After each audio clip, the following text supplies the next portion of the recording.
افغانستان کې سرمایه‌کاري مه کوئ. دا مازغل تار سي، دا به پاسپورټ سي. تاسو رشتې مه جوړوئ هلته. افغانستان په جوړولو کې د انقلاب دا اوس پاکستان د هغو تالیسټ ادارو، جاسوسو ادارو، پوجانو چې څه وخت د اشرف غني حکومت ختم سو، بیا د طالبانو سره طالبانو نه غوښته، کمیسار نه غوښته.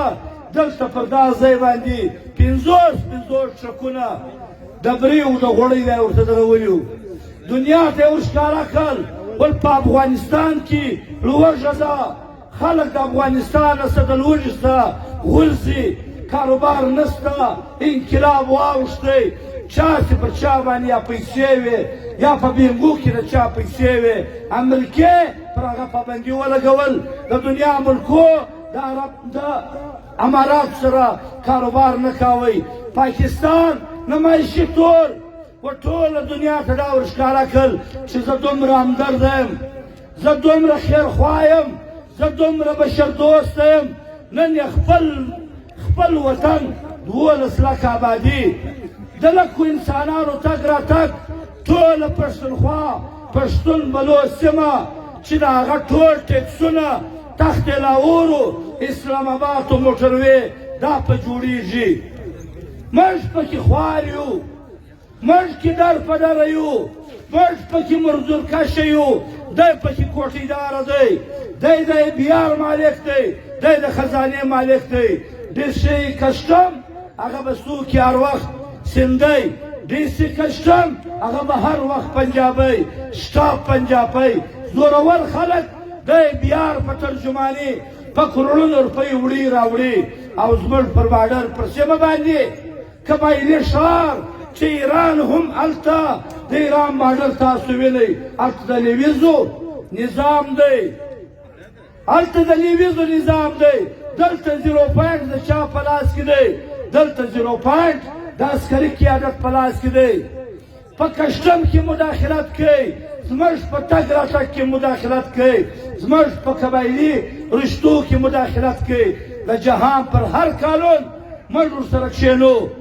دا مقدمه موږ ګټلې ده، دا مقدمه موږ داسې ګټلې ده چې په دنیا کې ټوله دنیا چیرې پر رنګ پر نسل خلک سره پیژني. کله اوس چې موږ دلته ووایو پر باډر باندې زموږ ملا صاحب، زموږ خان صاحب، زموږ سیاسي پارټیانې، زموږ مشران دا ووایي جرګه شي چې ناولده سړی مه پرېږدئ. هر چا ته ناولده سړی معلومیږي.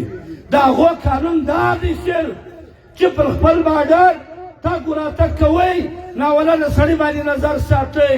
دا تسبیحاتي، دا تبلیغ سره کوي. هلته نور لا نه وي. زموږ تجار، هر تجار په جیل کې ساتل شوی دی د باډر فارن اکیټ په نامه باندې. دا مقدمه پر جوړئ. هر وخت سل کسان صرف اور صرف د کاغذي کاروایي دپاره دا زموږ پایې والا دا په جیلو چښي. په دا ایکسچینج کوارټر کې در 500 کسان زیات ناست دي. هیڅ مور پلار هیڅ شی نه دی معلوم، دلته روزل شوي دي. دا ټولې خانه پورې دي.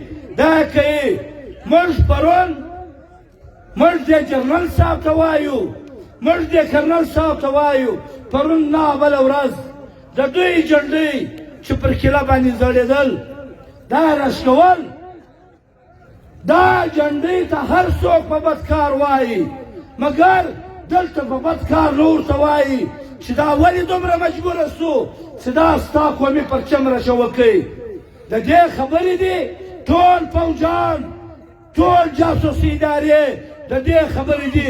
موږ وضاحت غواړو چې دا زموږ ځوان ولې دومره مجبوره دی. پر سوشل میډیا دا شی چلیږي چې ستا د هیډکواټر جنډۍ شوه کوي. دا ډېره غټه ګناه ده، مګر دا ګناه دا به ثابتېږي. د دې د کور معلومات وکړه، د دې د مظلومیت معلومات وکړه چې ستا د هیډکواټر جنډه ولې شوه کېږي. خو معلومه ده تا د رسو د روزۍ دروازې تړلې دي، تا په دې دروازې په مد کې چې